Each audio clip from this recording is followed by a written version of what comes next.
Order that the record reflect all parties present when the court last recessed or again present in court. Yes, you may. You may read your statement.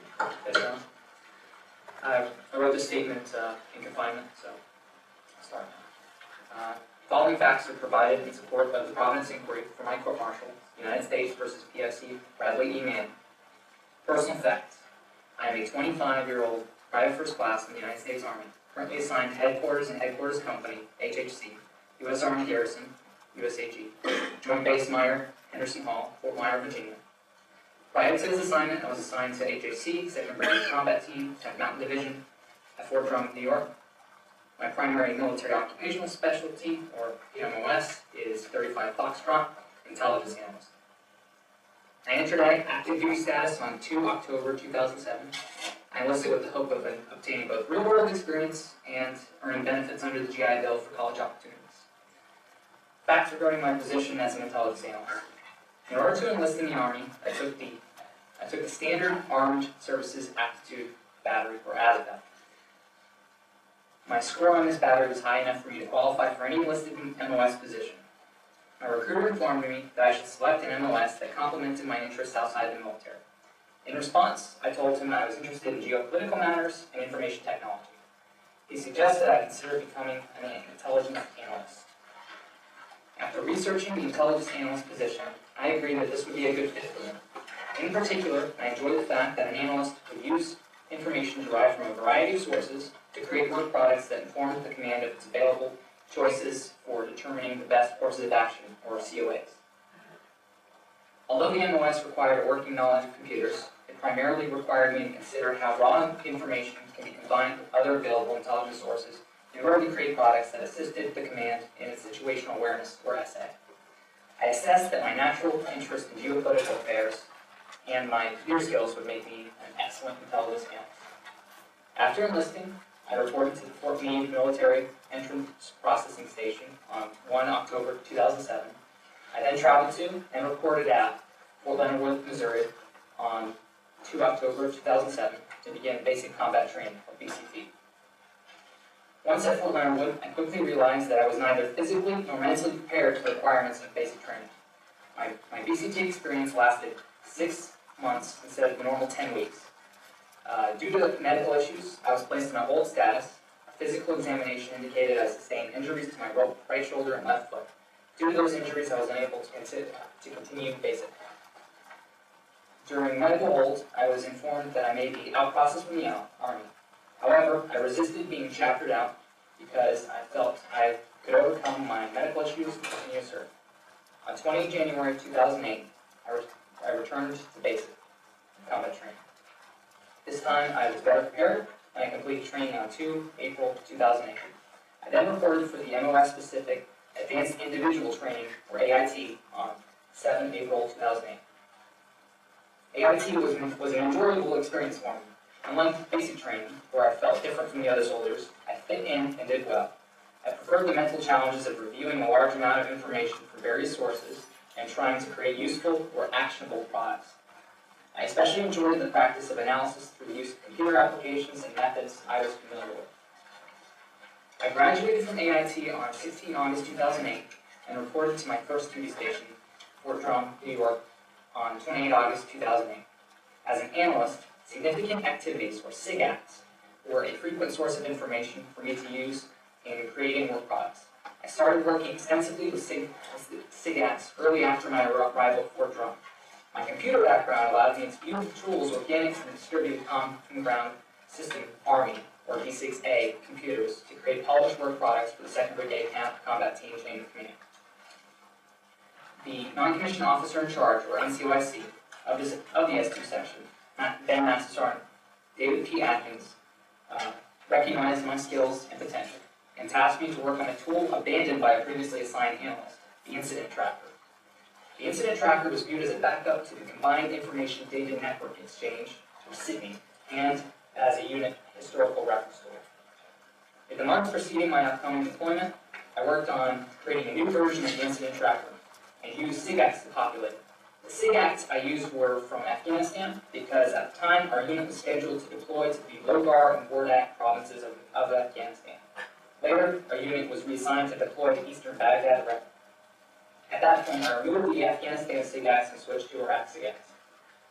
As an analyst, I view the SIGACs as historical data. I believe this view is shared by other all-source analysts as well. SIGACs give a first-look impression of a specific or isolated event. This event can be an improvised explosive device attack, or IED, small arms fire engagement, or SAF, engagement with a hostile force, or any other event a specific unit documented and reported in real time. In my perspective, the information contained within a single SIGAC or group of SIGACs is not very sensitive. The events encapsulated within most SIGACs involve either enemy engagements or casualties. Most of this information is publicly reported by the Public Affairs Office, or PAO, embedded media pools, or post-nation HN media. As I started working with SIGACs, I felt they were similar to a daily journal or log that a person may keep. They capture what happens on a particular day and time. They are created immediately after the event and are potentially updated over a period of hours until a final version is published on the city, on the Combined Information Data Network Exchange. Each unit has its own standard operating procedure, or SOP, for reporting and reporting SIGACs. The SOP may differ between reporting in a particular deployment and reporting in garrison. In garrison, a SIGAC normally involves personnel issues, such as driving under the influence or DUI incidents, or an automobile accident involving the death or serious injury of a soldier. The report starts at the company level and goes up to the battalion, brigade, and even up to the division level. In a deployed environment, a unit may observe or participate in an event, and a platoon leader or platoon sergeant may report the event to a SIGAC, as a SIGAC, to the company headquarters through the radio transmission operator, or RTO. The commander, or RTO, will then forward the report to the battalion battle captain, or non-commissioned officer, or NCO. Once the battalion battle captain, or battle NCO, receives the report, they will either 1. Notify the battalion operations officer, or S3, 2. Conduct an action, such as launching the quick reaction force, or 3. Report the event and further report it up the chain of command to the brigade. The recording of each event is done by radio or over the Secret Internet Protocol Router Network, or SIPRNet, normally by an assigned soldier, usually junior listed, E4 and below. Once the SIGAC is reported, the SIGAC is further sent up the chain of command. At each level, additional information can either be added or corrected as needed. Normally, within 24 to 48 hours, the updating and reporting of a particular SIGAC is complete. Eventually, all reports and SIGACs go through the chain of command from brigade to division and division to corps. At corps level, the SIGAC is finalized and published. The city system contains a database that is used by thousands of Department of Defense, DoD personnel, including soldiers, civilians, and contractor support. It was the United States Central Command, or CENTCOM, reporting tool for operational reporting in Iraq and Afghanistan. Two separate but similar databases were maintained for each theater: Sydney I for Iraq and Sydney A for Afghanistan. Each database encompasses over 100 types of reports and other historical information for access. They contain millions of vetted and finalized records, including operational and intelligence reporting. Sydney was created to collect and analyze battle space data to provide daily operational and intelligence community, IC, reporting relevant to a commander's daily decision-making process. The Sydney I and Sydney A databases contain reporting and analysis fields for multiple disciplines, including human intelligence, or human reports, psychological operations, or PSYOP reports, engagement reports, counter-improvised explosive device, or CIED reports, SIGAC reports, targeting reports, social and cultural reports, civil affairs reports, and human terrain reporting. As an intelligence analyst, I had unlimited access to the Sydney I and Sydney A databases and the information contained within them. Although each table within the database is important, I primarily dealt with human reports, SIGAC reports, and counter-IED reports, because these reports were used to create the work product I was required to publish as an analyst. In working on an assignment, I looked anywhere and everywhere for information. As an all-source analyst, this was something that was expected. The D6A systems had databases built in, and I utilized them on a daily basis. This includes the search tools available on D6A systems on SIPRNet, such as Query Tree and the DoD and Intelink search engines. Primarily, I utilize the Sydney database using the historical and human reporting to conduct my analysis and provide backup for my work product. I did statistical analysis on historical data, including SAGACs, to back up analyses that were based on human reporting and produced charts, graphs, and tables. I also created maps and charts to conduct predictive analysis based on statistical trends. The SIGAC reporting provided a reference point for what occurred and provided myself and other analysts with the information to conclude possible outcome. Although SIGAC reporting is sensitive at the time of their creation, their sensitivity normally dissipates within 48 to 72 hours as the information is either publicly released, the unit involved is no longer in the area and not in danger, or the unit involved is no longer in the area and not in danger. It is my understanding that the SIGAC reports remain classified only because they are maintained within Sydney, because it is only accessible in Sydney. Everything on Sydney I and Sydney A to include SIGAC reporting is treated as classified information. Facts regarding the storage of SIGAC reports. As part of my training at Fort Drum, I was instructed to ensure that I create backups of my work product. The need to create backups was particularly acute given the relative instability and reliability of the computer systems we used in the field during deployment. These computer systems included both organic and field-provided equipment, TPE, D6A machines. The organic D6A machines we brought with us into the field on our deployment were Dell M9 laptops, and the TPE D6A machines were Alienware brand laptops. The M90 D6A laptops were the preferred machine to use as they were slightly faster and had fewer problems with dust and temperature than the theater-provided Alienware laptops. I used several D6A machines during the deployment due to various technical problems with the laptops. With these issues, several analysts lost information, but I never lost information due to the multiple backups I created. I attempted to back up as much relevant information as possible. I would save the information so that I or another analyst could quickly access it whenever a machine crashed, ZipperNet connectivity was down, or I forgot where the data was stored. When backing up information, I would do one or all of the following things based on my training. Physical backup. I try to keep physical backup copies of information on paper so that the information could be grabbed quickly. Also, it was easier to read from hard copies of research and human reports. 2. Local drive backup. I try to sort out information I deemed relevant and keep complete copies of the information on each of the computers I used in the temporary sensitive compartmented information facility, or TSCIF, including my primary and secondary D6A machines. This was stored under my user profile on the desktop. Shared drive backup. Each analyst had access to a T drive, what we call a T drive, shared across the ZipperNet. It allowed others to access information that was stored on S6 operated the T drive. Compact disk reliable or CDRW backup. For larger data sets, I would save the information onto a rewritable disk, label the disks, and store them in the conference room of the TSCIF. This redundancy permitted us the ability to not worry about information loss. If a system crashed, I could easily pull the information from a secondary computer, the T drive, or one of the CDRWs. If another analyst wanted to access my data but I was unavailable, she could find my published products directory on the T drive or on the CDRWs. I sorted all of my products and research by date, time, and group, and updated the information on each of the storage methods to ensure that the latest information was available to them. During the deployment, I had several of D6A machines crash on me. Whenever the computer crashed, I usually lost information, but the redundancy method ensured my ability to quickly restore old backup data and add my current information to the machine when it was repaired or replaced. I stored the backup CDRWs of larger data sets in the conference room of the TSCIF or next to my workstation. I marked the CDRWs based on the classification level and its content. Unclassified CDRWs were only labeled with the content tag and not marked with classification markings. Early on in the deployment, I only saved and stored the SIGACs that were within or near our operational environment. Later, I thought it would be easier just to save all of the SIGACs onto a CDRW. The process would not take very long to complete, and so I downloaded the SIGACs from Sydney I onto a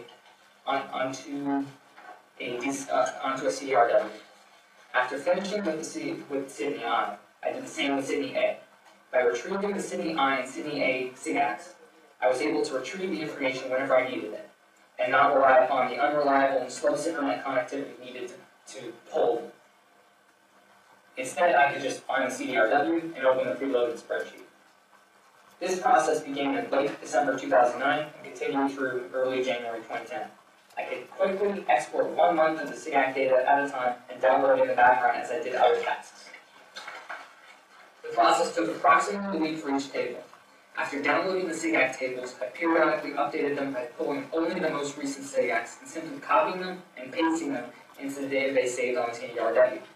I never hid the fact that I had downloaded copies of both the SIGAC tables from Sydney I and Sydney A. They were stored on appropriately labeled and marked CDRWs stored in the open. I viewed the saved copies of the Sydney I and Sydney A SIGAC tables as being both for my use and the use of anyone within this S2 section during the SIPRNet connectivity issues. In addition to the SIGAC tables, I had a large repository of human reports and speed and counter ID reports downloaded from Sydney I. These contain reports that were relevant to the area in and around our operational environment in eastern Baghdad and the Diriyah province of Iraq.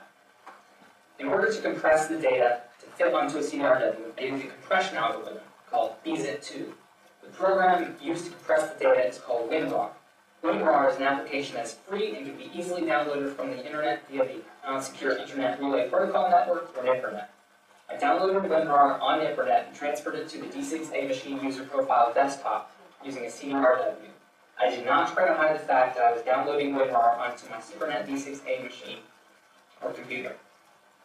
With the assistance of the BZIP2 compression algorithm using the WinRAR program, I was able to fit all of the SIGACs onto a single CDRW and the relevant human and counter ID reports onto a separate CDRW. That's regarding my knowledge of the WikiLeaks organization, or WLO. I first became vaguely aware of the WLO during my AIT at Fort Huachuca, Arizona, though I did not fully pay attention until the WLO released purported short messaging system, or SMS messages, from 11 September 2001 on 25 November 2009. At that time, references to the release and the WLO website showed up in my daily Google News open source search for information related to U.S. foreign policy. The stories were about how WLO published approximately 500,000 messages. I then reviewed the messages myself and realized that the posted messages were very likely real given the sheer volume and detail of the content. After this, I began conducting research on WLO. I conducted searches on both NIPRNet and SIPRNet on WLO beginning in late November 2009 and early December 2009. At this time, I also began to routinely monitor the WLO website. In response to one of my searches in December 2009, I found the United States Army Counterintelligence Center, or USASIC report on the WikiLeaks organization.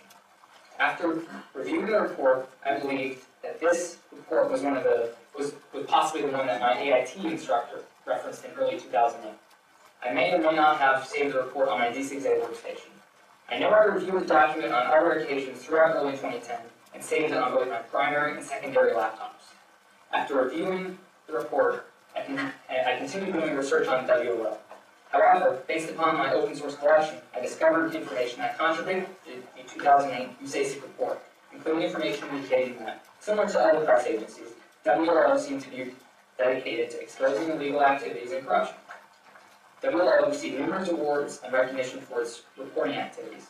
Also, in reviewing the WLO website, I found information regarding U.S. military SOPs for Camp Delta at Guantanamo Bay, Cuba, and information on the then outdated Rules of Engagement, or ROE, in Iraq for cross-border pursuits of former members of Saddam Hussein al-Sakriti's government. After seeing the information available on the WLO website, I continued following it and collecting open source information from it. During this time period, I followed several organizations and groups, including wire press agencies such as the Associated Press and Reuters, and private intelligence agencies, including Strategic Forecasting or Stratfor. This practice was something I was trained to do during AIT and was something that good analysts are expected to do. During the searches of WLO, I found several pieces of information that I found useful in my work as an analyst. Specifically, I recall WO publishing documents related to weapons trafficking between two nations that affected my OE. I integrated this information into one or more of my work products. In addition to visiting the WLO website, I began following WLO using an instant relay chat or IRC client called XChat sometime in early January 2010. IRC is a protocol for real-time internet communications by messaging or conferencing, colloquially referred to as chat rooms or chats.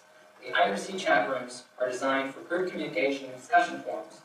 Each IRC chat room is called a channel. Similar to a television, you can tune in or follow a channel, so long as it is open and does not require an invite. Once joining a specific IRC conversation, other users in the conversation can see that you have joined the room. On the internet, there are millions of different IRC channels across several services. Channel topics span a range of topics covering all kinds of interests and hobbies.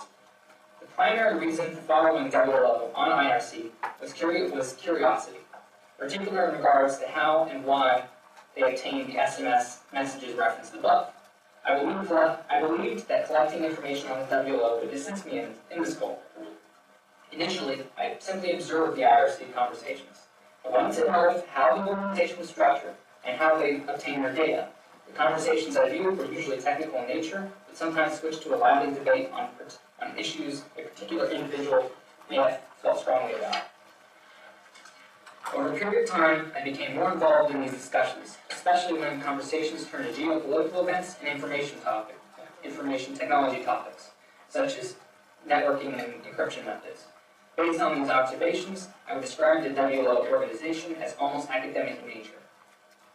In addition to the WLO conversations, I participated in numerous other IRC channels across at least 3 different networks. The other IRC channels I participated in normally dealt with technical topics, including the Linux and Berkeley secure distribution, BSD operating systems or OSs, networking, encryption algorithms and techniques, and other more political topics such as politics and queer rights. I normally engaged in multiple IRC conversations simultaneously, mostly publicly but often privately. The XChat client enabled me to manage these multiple conversations across different channels and servers. The screen for XChat was often busy, but experience enabled me to see when something was interesting. I would then select the conversation and either observe or participate. I really enjoyed the IRC conversations pertaining to and involving the WLO.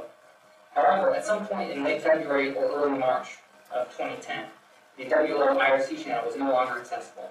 Instead, regular participants of this channel switched to using a Jabber server. Jabber is another internet communication tool similar but more sophisticated than IRC. The IRC and Jabber conversations allowed me to feel connected to others even when alone. They helped me pass the time and keep motivated throughout the deployment. Facts regarding the unauthorized storage and disclosure of the SIG Acts.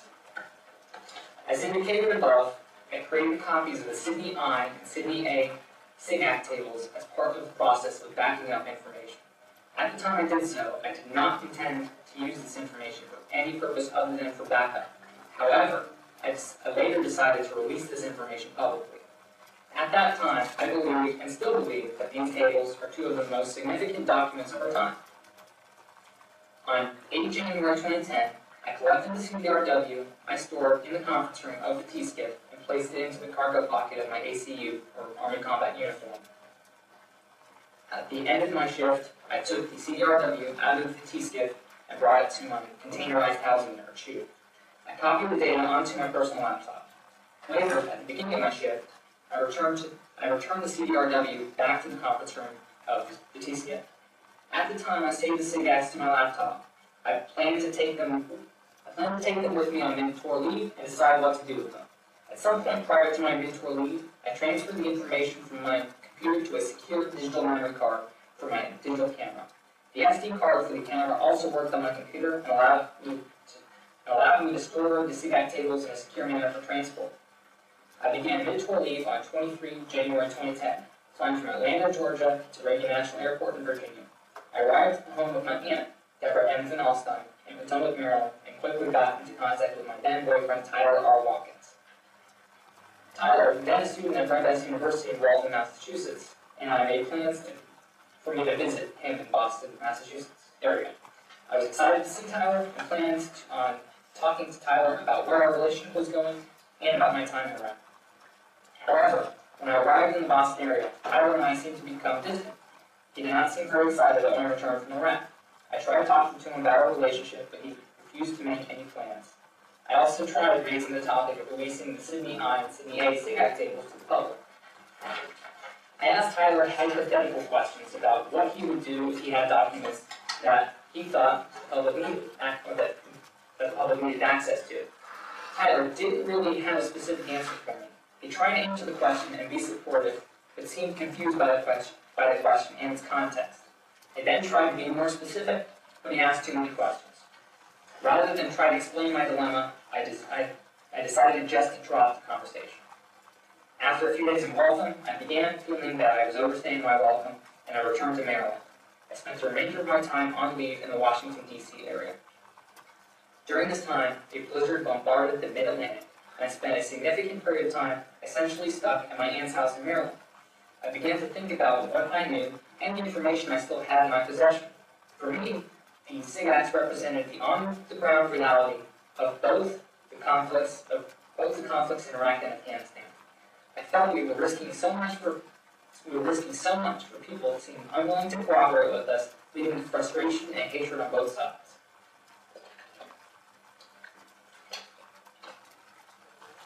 I began to become depressed with the situation that we found ourselves increasingly mired in, year after year. The SIGACs documented this in great detail, to provide a context to what we were seeing on the ground. In attempting to conduct counterterrorism, or CT, and counterinsurgency coin operations, we became obsessed with capturing and killing human targets on lists, and on being suspicious of and avoiding cooperation with our host nation partners, and ignoring the second and third order effects of accomplishing short-term goals and missions. I believe that if the general public, especially the American public, had access to the information contained within the Sydney I and Sydney A tables, this could spark a domestic debate on the role of the military and our foreign policy in general, as well as it related to Iraq and Afghanistan. I also believe the detailed analysis of the data over a long period of time by different sectors of society might cause society to reevaluate the need or even the desire to engage in counterterrorism and counterinsurgency operations that ignore the complex dynamics of the people living in the affected environment every day. At my aunt's house, I debated what I should do with the SIGACs, in particular whether I should hold on to them or disclose them to a press agency. At this point, I decided it made sense to try and disclose the SIGAC tables to an American newspaper. I first called my local newspaper, the Washington Post, and spoke with a woman saying that she was a reporter. I asked her if the Washington Post would be interested in receiving information that would have enormous value to the American public. Although we spoke for about 5 minutes concerning the general nature of what I possessed, I do not believe she took me seriously. She informed me that the Washington Post would possibly be interested, but that such decisions are made only after seeing the information I was referring to and after consideration by the senior editors. I then decided to contact the largest and most popular newspaper, the New York Times. I called the public editor number on the New York Times website. The phone rang and was answered by a machine. I went through the menu to the section for news tips and was routed to an answering machine. I left a message stating I had access to information about Iraq and Afghanistan that I believed was very important. However, despite leaving my Skype phone number and personal email address, I never received a reply from the New York Times. I also briefly considered dropping into the office for the political commentary blog, Politico. However, the weather conditions during my leave hampered my efforts in travel. After these failed efforts, I ultimately decided to submit the materials to the WLO. I was not sure if the WLO would actually publish the SIGAC tables, or even if they would publish. I was concerned that they might. I was also concerned that they might not be noticed by the American media. However, based upon what I read about WLO through my research described above, this seemed to be the best medium for publishing this information to the world within my reach. At my aunt's house, I joined in on an IRC conversation and stated I had information that needed to be shared with the world. I wrote that the information would help document the true costs of the wars in Iraq and Afghanistan. One of the individuals in the IRC asked me to describe the information. However, before I could describe the information, another individual pointed me to the link for the WLO website's online submission system. After ending my IRC connection, I considered my options one more time. Ultimately, I felt that the right thing to do was to release the SIGACs. On 3 February 2010, I visited the WLO website on my computer and clicked on the Submit Documents link. Next, I found the Submit Your Information Online link and elected to submit the SIGACs via the Onion Router, or Tor, T-O-R, anonymizing network by a special link. Tor is a system intended to provide anonymity online. The software routes internet traffic through a network of servers and other Tor clients in order to conceal a user's location and identity. I was familiar with Tor and had it previously installed on my computer to anonymously monitor the social media websites of militia groups operating within central Iraq. I followed the prompts and attached the compressed data files of Sydney I and Sydney A SIGACs. I attached the text file I drafted while preparing to provide the documents to the Washington Post. They provided rough guidelines saying, it's already been sanitized in any source identifying the information. You might need to sit on this information, perhaps 90 to 100 days, to figure out how best to release such a large amount of data and to protect the source.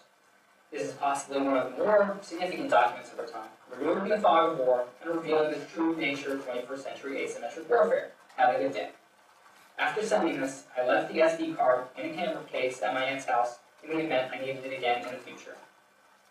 I returned from mid-tour leave on 11 February 2010. Although the information had not yet been published by the WLO, I felt a sense of relief by them having it.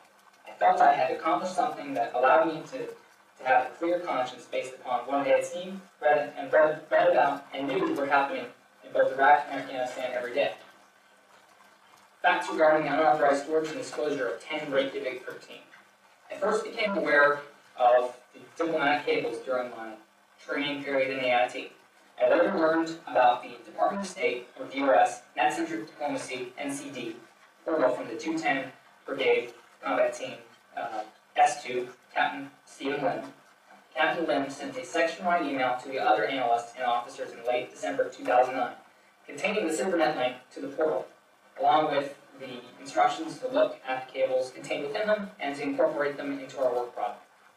Shortly after this, I also noticed that diplomatic cables were being referred to in products from the core level, U.S. Forces Iraq, or USFI.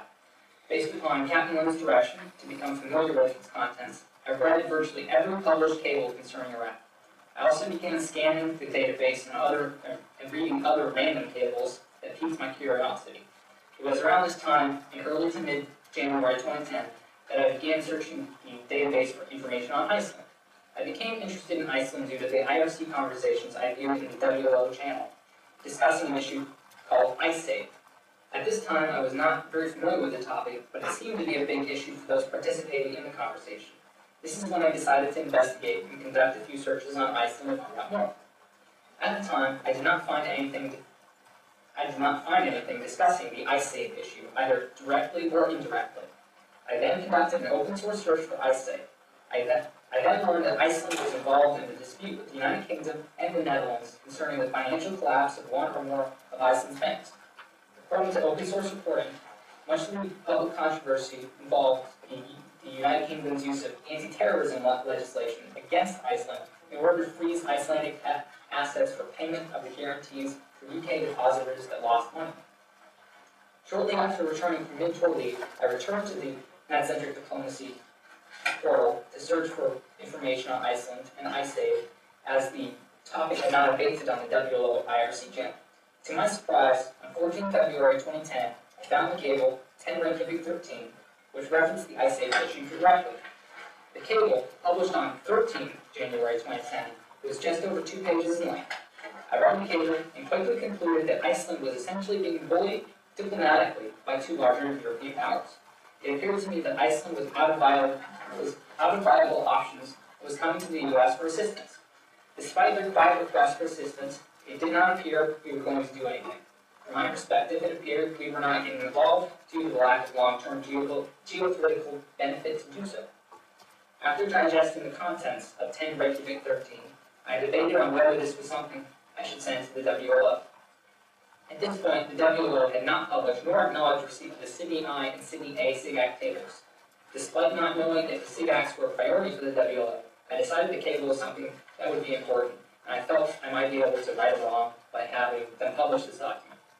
I burned the document early information onto a CDRW on 15 February 2010, took it to my tube, and saved it onto my personal laptop. I navigated to the WRLO website via a Tor connection, like before, and uploaded the document via the secure form. Amazingly, the WRLO published 10.13 within hours, proving that the form worked and that they must have received the CI data.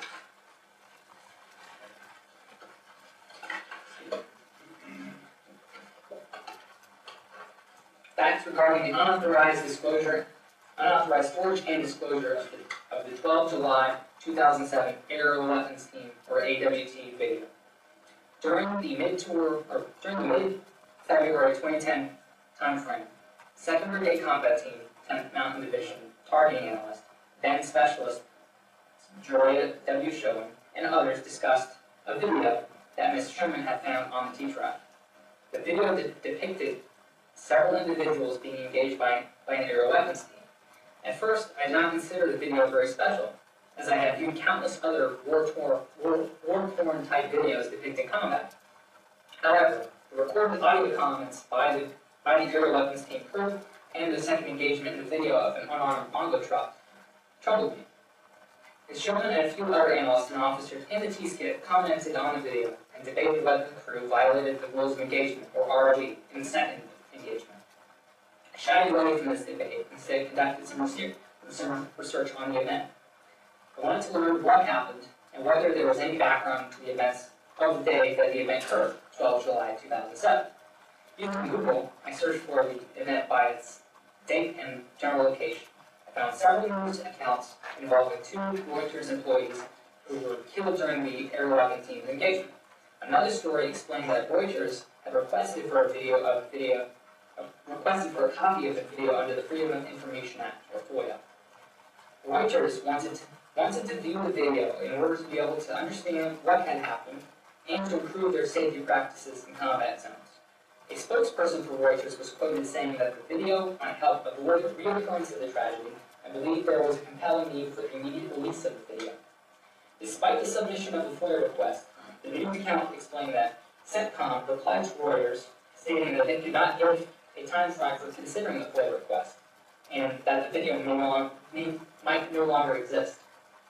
Another story I found, written a year later, said that even though Reuters was still pursuing the request, they still did not receive a formal response or written determination in accordance with FOIA. The fact that neither CENTCOM nor Multinational Forces Iraq, or MNFI, would not voluntarily release the video troubled me further. It was clear to me that the event happened because the aerial weapons team mistakenly identified Reuters employees as a potential threat, and that the people in the Bongo truck were merely attempting to assist the wounded. The people in the van were not a threat, but merely good Samaritans. The most alarming aspect of the video to me, however, was the seemingly delightful bloodlust the aerial weapons they appeared to have. They dehumanized the individuals they were engaging and seemed to not value human life by referring to them as, quote, dead bastards, unquote, and congratulating each other on the ability to kill in large numbers. At one point in the video, there's an individual on the ground attempting to crawl to safety. The individual is seriously wounded. Instead of calling for medical attention to the location, one of the aerial weapons team crew members verbally asked for the wounded person to pick up a weapon so that he can have a reason to engage. For me, this seems similar to a child torturing ants with a magnifying glass. While saddened by the aerial weapons team's crew's lack of concern about human life, I was disturbed by the response to the discovery of injured children at the scene. In the video, you can see that the Bongo truck driving up to assist the wounded individual. In response, the aerial weapons team crew, as soon as the individuals are a threat, they repeatedly request for authorization to fire on the Bongo truck, and once granted, they engage the vehicle at least 6 times. Shortly after the second engagement, a mechanized infantry unit arrives at the scene. Within minutes, the aerial weapons team crew learns that children are in the van, and despite the injuries, the crew exhibits no remorse. Instead, they downplay the significance of their actions, saying, quote, well, it's their fault for bringing their kids into a battle, unquote. The aerial weapons team crew members sound like they lack sympathy for the children or their parents. Later, in a particularly disturbing manner, the aerial weapons team crew verbalizes enjoyment at the sight of one of the ground vehicles driving over a body, or one of the bodies. As I continued my research, I found an article discussing a book, The Good Soldiers, written by Washington Post writer David Finkel. In Mr. Finkel's book, he writes about the aerial weapons team attack. As I read an online excerpt on Google Books, I followed Mr. Finkel's account of the event along with the video. I quickly realized that Mr. Finkel was quoting, I feel in verbatim, the audio communications of the aerial weapons team crew. It's clear to me that Mr. Finkel obtained access and a copy of the video during his tenure as an embedded journalist. I was aghast at Mr. Finkel's portrayal of the incident. Reading his account, one would believe the engagement was somehow justified as payback for an earlier attack that led to the death of a soldier. Mr. Finkel ends his account of the engagement by discussing how a soldier finds an individual still alive from the attack. He writes that the soldier finds him and sees him gesture with his two forefingers together, a common method in the Middle East to communicate that they are friendly. However, instead of assisting him, the soldier makes an obscene gesture, extending his middle finger.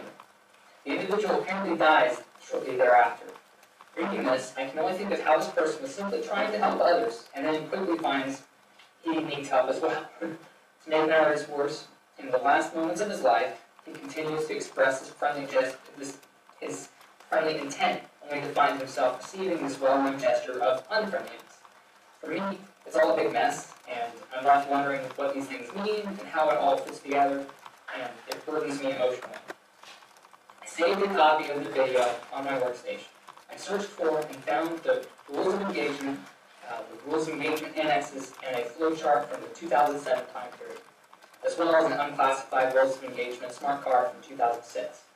On 15 February 2010, I burned these documents onto the CDRW, the same time I burned the 10 Reykjavik 13 cable onto a CDRW. At the time, I placed the video and rules of engagement information onto my personal laptop in my shoe. I plan to keep this information there until I redeployed in the summer of 2010. I planned on providing this to the writer's office in London to assist them in preventing events such as this in the future. However, after the WLO published 10 Reykjavik 13, I altered my plans. I decided to provide the video and rules of engagement to them so that Reuters would have this information before I redeployed from Iraq. On about 21 February 2010, as described above, I used the WLO submission form and uploaded the documents. The WLO released the video on 5 April 2010. After the release, I was concerned about the impact of the video and how it would be perceived by the general public. I hope that the public would be as alarmed as me about the conduct of the aerial weapons team crew members. I wanted the American public to know that not everyone in Iraq and Afghanistan were targets that needed to be neutralized, and rather people who were struggling to live in the pressure cooker environment of what we call asymmetric warfare. After the release, I was encouraged by a response in the media and general public who observed the aerial weapons team video. As I hoped, others were just as troubled, if not more troubled, than me by what they saw. At this time, I began seeing reports claiming that the Department of Defense and CENTCOM could not confirm the authenticity of the video. Additionally, one of my supervisors, Captain Casey Fulton, stated her belief that the video was not authentic. In her response, I decided to ensure that the authenticity of the video would not be questioned in the future. On 25 February 2010, I emailed Captain Fulton a link to the video that was on our T drive and a copy of the video published by WLO that was collected by the Open Source Center, so she could compare them herself. Around this time frame, I burned a second CDRW containing the aerial weapons team video. In order to make it appear authentic, I placed a classification sticker and wrote Reuters FOIA REQ on its face. I placed the CDRW in one of my personal CD cases containing a set of starting out in Arabic CDs. I planned on mailing the CDRW to Reuters after I redeployed so that they could have a copy that was unquestionably authentic. Almost immediately after submitting the aerial weapons team video and the rules of engagement documents, I notified the individuals in the WLO IRC to expect an important submission. I received a response from an individual going by the handle of Office. At first, our conversations were general in nature, but over time, as our conversations progressed, I assessed this individual to be an important part of the WLO. Due to the strict adherence of anonymity by the WLO, we've never exchanged identifying information. However, I believe the individual is likely Mr. Julian Assange, Mr. Daniel Schmidt, or a proxy representative of Mr. Assange and Schmidt. As the communications transferred from IRC to the Java client, I gave Office and later Press Association the name of Nathaniel Frank in my address book. After the author of a book I read in 2009. After a period of time, I developed what I felt was a friendly relationship with Nathaniel. Our mutual interest in information technology and politics made our conversations enjoyable. We engaged in conversation often, sometimes as long as an hour or more. I often look forward to my conversation with Nathaniel after work. The anonymity that was provided by Tor, the Java client, and the WLO's policy allowed me to feel I could just be myself, free of the concerns of social labeling and perceptions that are often placed upon me in real life. In real life, I lacked a close friendship with the people I worked with in my section, the S2 section. In my section, the S2 sections and subordinate battalions, and the 2nd Brigade combat team as a whole. For instance, I lacked close ties with my roommate due to discomfort regarding my perceived sexual orientation. Over the next few months, I stayed in frequent contact with Nathaniel. We conversed on nearly a daily basis, and I felt that we were developing a friendship. The conversations covered many topics, and I enjoyed the ability to talk about pretty much anything, and not just the publications that the WLO was working on. In retrospect, I realized that these dynamics were artificial and were valued more by myself than Nathaniel. For me, these conversations represent an opportunity to escape from the immense pressures and anxiety that I experienced and built up throughout the deployment. It seemed that as I tried harder to fit in at work, the more I seemed to alienate my peers, lose respect, trust, and the support I needed.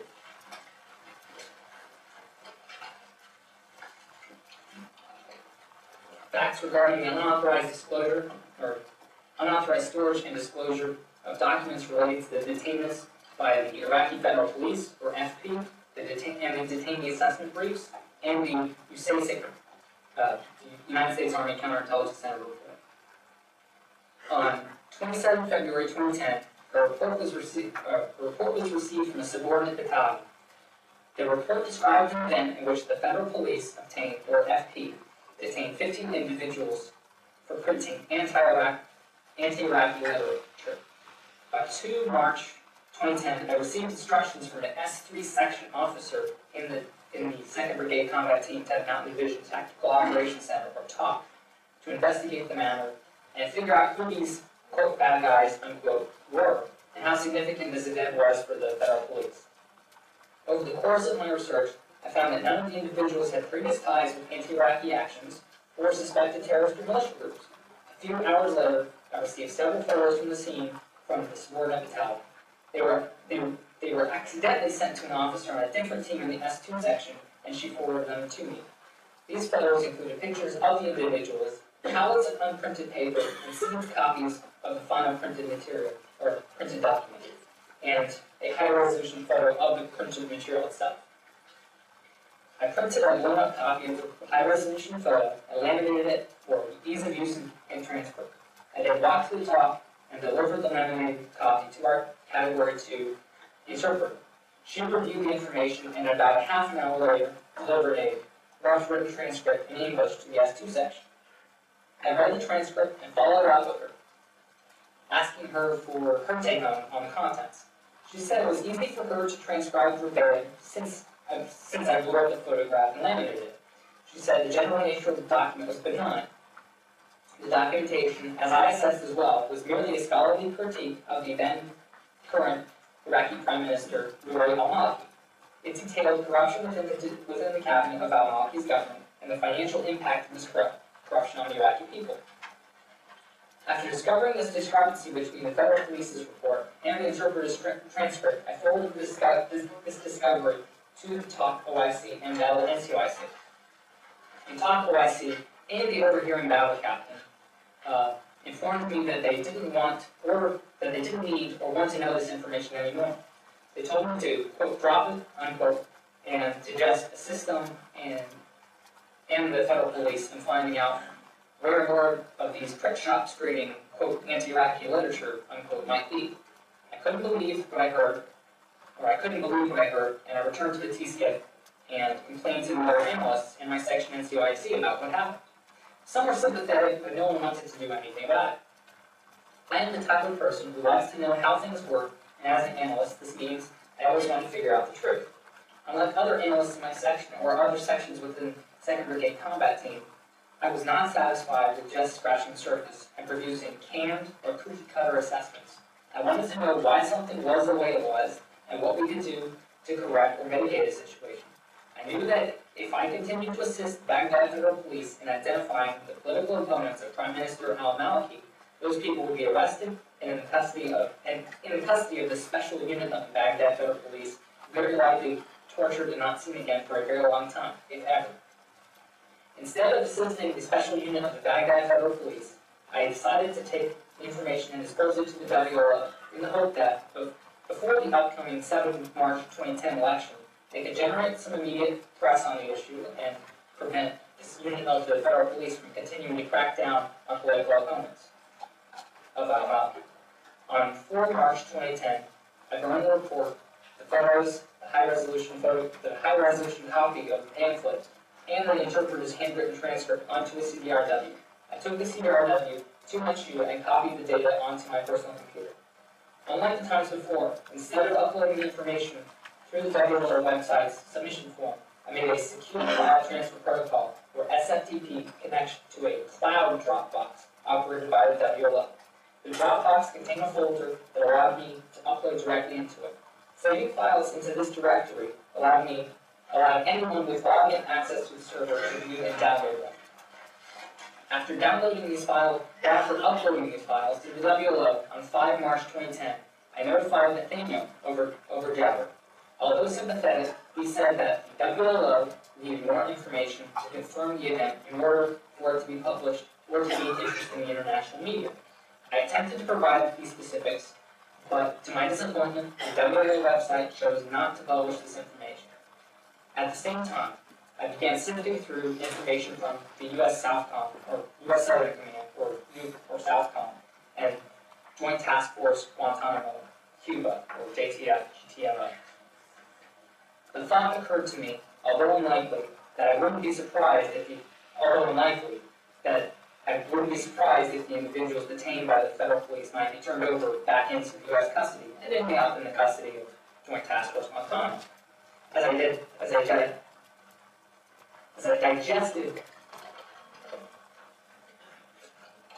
digested through the information on Joint Task Force Guantanamo, I quickly found the Detainee Assessment Briefs, or DABs. I previously came across these documents before, in 2009, but did not think much of them. However, this time I was more curious during this search, and I found them again. The DABs were written in standard DoD memorandum format and addressed the Commander, U.S. Southcom. Each memorandum gave basic background information about a specific detainee held at some point by Joint Task Force Guantanamo. I have always been interested on the issue of the moral efficacy of our actions surrounding Joint Task Force Guantanamo. On the one hand, I've always understood the need to detain and interrogate individuals who might wish to harm the United States and our allies. However, I felt that's what we were doing, what we were trying to do at Joint Task Force Guantanamo. However, the more I became educated on the topic, it seemed that we found ourselves holding an increasing number of individuals indefinitely that we believed or knew to be innocent low-level foot soldiers that did not have useful intelligence and would be released if they were still in theater, if they were still held in theater. I also recall that in early 2009, the then newly elected President, Barack Obama, stated that he would close Joint Task Force Guantanamo, and that the facility compromised our standing in the world and diminished our, quote, moral authority, unquote. After familiarizing myself with the detainee assessment briefs, I agreed. Reading through the detainee assessment briefs, I noticed that they were not analytical products. Instead, they contained summaries of tear-line versions of interim intelligence reports that were older, unclassified. None of the DABs contain names of sources or quotes from tactical interrogation reports or TIRs. Since the DABs were being sent to the U.S. Southcom commander, I assessed that they were intended to provide very general background information on each detainee and not a detailed assessment. In addition to the manner that the DABs were written, I recognized that they were at least several years old and discussed detainees that were already released from Joint Task Force Guantanamo. Based on this, I determined that the DABs were not very important from either an intelligence or national security standpoint. On 7 March 2010, during my Jabba conversations with Nathaniel, I asked him if he thought the DABs were of any use to anyone. Nathaniel indicated, although he did not believe that they were of political significance, he did believe that they could be used to merge into the general historical account of what occurred at Joint Task Force Guantanamo. He also thought that the DABs might be helpful to the legal counsel of those currently and previously held at JTF GTMO. After this discussion, I decided to download the DABs. I had used an application called WGET to download the DABs. I downloaded WGET off of the Internet laptop in the TCF like other programs. I saved that onto a CDRW and placed the executable in my My Documents directory of my user profile on the D6A Cybernet workstation. On 7 March 2010, I took a list of links to the detainee assessment briefs, and WGET downloaded them sequentially. I burned the DABs onto a CDRW and took it into my tube and copied them to my personal computer. On 8 March 2010, I combined the detainee assessment briefs with the United States Army Counterintelligence Center report on the WLO into a compressed zip file. Zip files contain multiple files which are compressed to reduce their size. After creating the zip file, I uploaded the file onto their cloud Dropbox via secure file transfer protocol. Once these were uploaded, I notified Nathaniel that the information was in the X directory, which had been designated for my use. Earlier that day, I downloaded the USASIC report on WLO. As discussed above, I previously reviewed the report on numerous occasions, and although I saved the document onto the workstation before, I could not locate it. After I found the document again, I downloaded it to my workstation and saved it onto the same CDRW as the detainee assessment briefs described above. Although my access included a great deal of information, I decided I had nothing else to send to WLO after sending the detainee assessment briefs and the USASIC report. Up to this point, I had sent them the following: the Sydney I and Sydney A SIGAC tables, the Reykjavik 13 Department of State cable, the 12 July 2007 aerial weapons theme video, and the 2006-2007 rules of engagement documents. The SIGAC report and supporting documents concerning the 15 individuals detained by the Baghdad Federal Police, the U.S. Southcom and Joint Task Force Guantanamo detainee assessment briefs, the USASIC report on the WikiLeaks website, on the WikiLeaks organization and website. Over the next few weeks, I did not send any additional information to the WLO. I continued to converse with Nathaniel over the Java client and in the WLO IRC channel. Although I stopped sending documents to WLO, no one associated with the WLO pressured me into giving more information. The decisions that I made to send documents and information to the WLO and website are my own decisions and take full responsibility for my actions. Facts regarding the unauthorized storage and disclosure of other government documents. On 22 March 2010, I downloaded 2 documents. I found these documents over the course of my normal duties as an analyst. Based on my training and the possible guidance of my superior and the guidance of my superiors, I looked at as much information as possible. Doing so provided me with the ability to make connections others might miss. On several occasions during the month of March, I accessed information from a government entity. I read several documents from a section within this government entity. The content of 2 of these documents upset me greatly. I had difficulty believing what the section was doing. On 22 March 2010, I downloaded the 2 documents that I found troubling. I compressed them into a zip file named blog.zip and burned them onto a CDRW. I took the CDRW to my tube and saved the file to my personal computer. I uploaded the information to the WLO website using the designated Dropbox.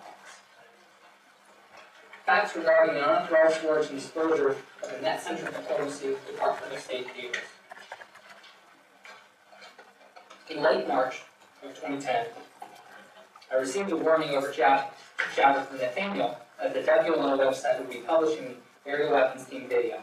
He indicated that the WLO would be very busy and the frequency and intensity of our Jabber conversations decreased significantly. During this time, I had nothing but work to distract me. I read more of the diplomatic cables published on the Department of State net-centric diplomacy server. With my insatiable curiosity and interest in geopolitics, I became fascinated with them. I read not only the cables on Iraq, but also about countries and events I found interesting. The more I read, the more I was fascinated by the way we dealt with other nations and organizations. I also began to think they documented backdoor deals and seemingly criminal activity that didn't seem characteristic of the de facto leader of the free world. Up to this point during the deployment, I had issues I struggled with and difficulty at work. Of the documents released, the cables were the only one I was not absolutely certain couldn't harm the United States. I conducted research on the cables published on the net on net-centric diplomacy, as well as how Department of State cables work in general. In particular, I wanted to know how each cable was published on SimperNet via the net-centric diplomacy. As part of my open source research, I found a document published by the Department of State on its official website. The document provided guidance on caption markings for individual cables and handling instructions for their distribution. I quickly learned that caption markings clearly detail the sensitivity level of the Department of State cable.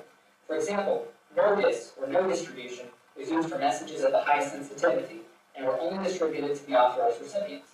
The SIP dis or SIPRNet distribution caption was applied only to reporting and other informational messages that were deemed appropriate for a release of a wide number of individuals.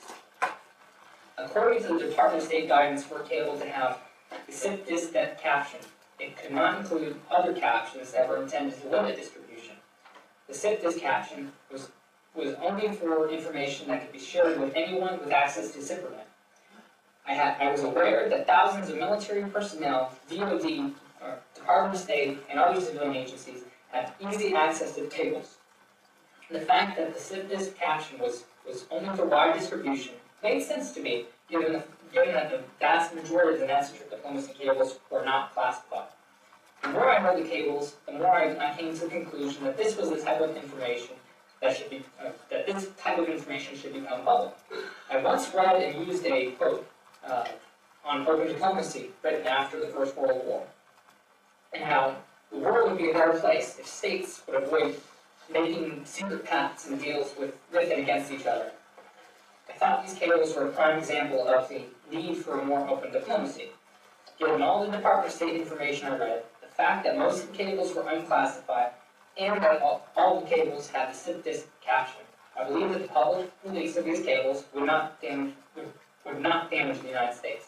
However, I do believe that the cables might be embarrassing, since they represent very honest opinions and assessments or statements behind the facts of other nations and organizations. In many ways, these cables are a catalog of clicks and gossip. I believe exposing this information might make some within the Department of State and other government entities unhappy. On 22 March 2010, I began downloading a copy of SIP dis cables using the program wget described above. I used instances of the wget application to download the net-centric diplomacy cables in the background. As I worked on my daily tasks, the net-centric diplomacy cables were downloaded from 28 March 2010 to 9 April 2010. After downloading the cables, I saved them onto a CDRW. These cables went from the earliest dates in net-centric diplomacy to 28 February of 2010. I took the CDRW to my tube on 10 April 2010. I sorted the cables on my personal computer, compressed them using the VZip tube compression algorithm described above, and uploaded them to the WLO via the designated Dropbox described above. On 3 May 2010, I used wget to download an update of the cables for the months of March 2010 and April 2010, and saved the information onto a zip file and converted it to a CDRW. I then took the CDRW to my tube and saved them to my computer. I later found that the file was corrupted during the transfer. Although I intended to resave another copy of these cables, I was removed from the TSCIP on 8 May 2010 after an altercation. Facts regarding the unauthorized storage and disclosure of the Gorani Farah province, Afghanistan 15/6 investigation and videos. In late March 2010, I discovered a U.S. CENTCOM directory on a 2009 airstrike in Afghanistan. I was searching CENTCOM for information I could use as an analyst. As described above, this was something that myself and other analysts and officers did on a frequent basis. As I reviewed the documents, I recalled the incident and what happened. The airstrike occurred in the Gorani village in the Farah province of northwestern Afghanistan. It received worldwide press coverage during the time, as it was reported that up to 100 to 150 Afghan civilians, mostly women and children, were accidentally killed during the airstrike. After going through the report and its annexes, I began to review the incident as being similar to the 12 July 2007 aerial weapons team engagements in Iraq. However, this event was noticeably different in that it involved a significantly higher number of individuals, larger aircraft, and much heavier munitions. Also, the conclusions of the report are even more disturbing than those of the 12 July 2007 incident. I did not see anything in the 15-6 report or its annexes that gave away sensitive information. Rather, the investigation and its conclusions help explain how this incident occurred and what those involved should have done, and how to avoid an event like this from occurring again. After investigating the report and its annexes, I downloaded the 15/6 investigation, PowerPoint presentations, and several other supporting documents to my DCZ workstation. I also downloaded 3 zip files containing the videos of the incident. I burned this information onto a CDRW and transferred it to the personal computer in my chair. Either later that day or the next day, I uploaded the information to the WLO website, this time using a new version of the WLO website submission form. Unlike other times using the submission form above, I did not activate the Tor anonymizer. Your Honor, this concludes my statement and facts for this province inquiry. All right, looking at the time, my proposal for the way forward would be to take the recess that we were discussing earlier, go over the charge documents briefly, and then recess for lunch, and then begin the rest of the province inquiry. Is that acceptable to both sides, or would you prefer something different? It's fine. As many United States asked for 10 minutes without recess. All right. Court is in recess until 25 minutes after 12. All right. Carry on. On 20 January 2008, I returned to basic combat training. This time, I was better prepared, and I completed training on 2 April 2008. I then reported for the MOS-specific Advanced Individual Training, or AIT, on 7 April 2008. AIT was an enjoyable experience for me. Unlike basic training, where I felt different from the other soldiers, I fit in and did well. I preferred the mental challenges of reviewing a large amount of information from various sources and trying to create useful or actionable products. I especially enjoyed the practice of analysis through the use of computer applications and methods I was familiar with. I graduated from AIT on 16 August 2008 and reported to my first duty station, Fort Drum, New York, on 28 August 2008. As an analyst, significant activities, or SIGACts, were a frequent source of information for me to use in creating work products. I started working extensively with SIGACts early after my arrival at Fort Drum. My computer background allowed me to use the tools organic and distributed common ground system Army, or D6A, computers to create polished work products for the 2nd Brigade Combat Team Chain of Command. The non-commissioned officer in charge, or NCOIC, of the S2 section, then Master Sergeant David P. Atkins, recognized my skills and potential and tasked me to work on a tool abandoned by a previously assigned analyst, the Incident Tracker. The Incident Tracker was viewed as a backup to the Combined Information Data Network Exchange, or CIDNE, and as a unit historical reference tool. In the months preceding my upcoming deployment, I worked on creating a new version of the Incident Tracker and used SIGACts to populate it. The SIGACts I used were from Afghanistan because at the time our unit was scheduled to deploy to the Logar and Wardak provinces of Afghanistan. Later, our unit was reassigned to deploy to eastern Baghdad, Iraq. At that point, I removed the Afghanistan SIGACs and switched to Iraq SIGACs. As an analyst, I view the SIGACs as historical data. I believe this view is shared by other all-source analysts as well. SIGACs give a first-look impression of a specific or isolated event. This event can be an improvised explosive device attack, or IED, small arms fire engagement, or SAF, engagement with a hostile force, or any other event a specific unit documented and reported in real time. In my perspective, the information contained within a single SIGAC or group of SIGACs is not very sensitive. The events encapsulated within most SIGACs involve either enemy engagements or casualties. Most of this information is publicly reported by the Public Affairs Office, or PAO, embedded media pools, or post-nation HN media. As I started working with SIGACs, I felt they were similar to a daily journal or log that a person may keep. They capture what happens on a particular day and time. They are created immediately after the event and are potentially updated over a period of hours until a final version is published on the Combined Information Data Network Exchange. Each unit has its own standard operating procedure, or SOP, for reporting and reporting SIGACs. The SOP may differ between reporting in a particular deployment and reporting in garrison. In garrison, a SIGAC normally involves personnel issues, such as driving under the influence or DUI incidents, or an automobile accident involving the death or serious injury of a soldier. The report starts at the company level and goes up to the battalion, brigade, and even up to the division level.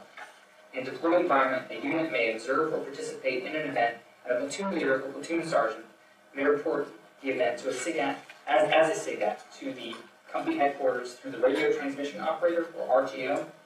The commander, or RTO, will then forward the report to the battalion battle captain, or non-commissioned officer, or NCO.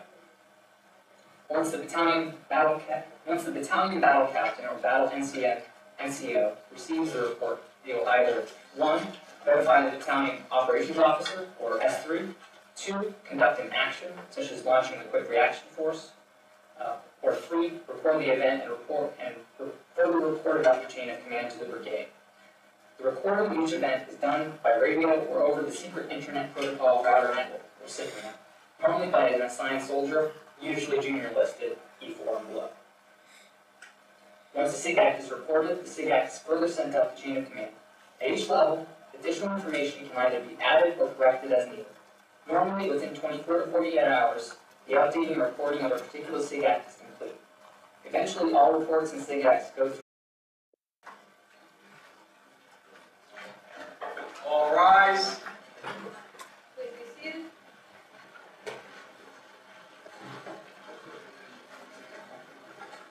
So our 39A session is called to order. Let the record reflect all parties present when the court last recessed or again present in court. Yes, Manning. You may read your statement. Yes, Your Honor. I wrote this statement in confinement, so I'll start now.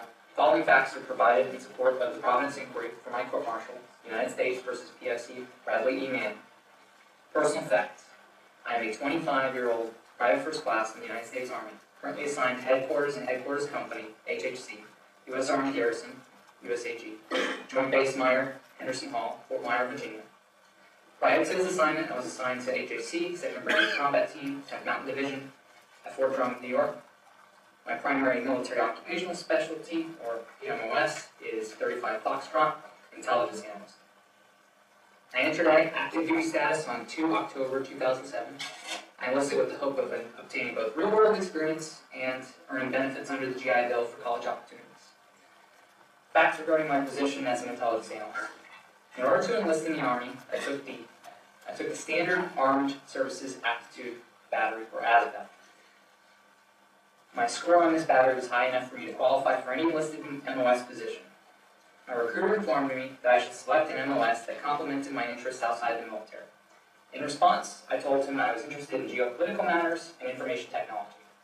He suggested I consider becoming an intelligence analyst. After researching the intelligence analyst position, I agreed that this would be a good fit for me. In particular, I enjoy the fact that an analyst would use information derived from a variety of sources to create work products that inform the command of its available choices for determining the best courses of action, or COAs. Although the MOS required a working knowledge of computers, it primarily required me to consider how raw information can be combined with other available intelligence sources in order to create products that assisted the command in its situational awareness, or SA. I assessed that my natural interest in geopolitical affairs and my computer skills would make me an excellent intelligence analyst. After enlisting, I reported to the Fort Meade Military Entrance Processing Station on 1 October 2007. I then traveled to and reported at Fort Leonard Wood, Missouri on 2 October 2007 to begin basic combat training, or BCT. Once at Fort Leonard Wood, I quickly realized that I was neither physically nor mentally prepared for the requirements of basic training. My BCT experience lasted 6 months instead of the normal 10 weeks. Due to medical issues, I was placed on a hold status. A physical examination indicated I sustained injuries to my right shoulder and left foot. Due to those injuries, I was unable to continue basic. During medical hold, I was informed that I may be out-processed from the Army. However, I resisted being chaptered out because I felt I could overcome my medical issues and continue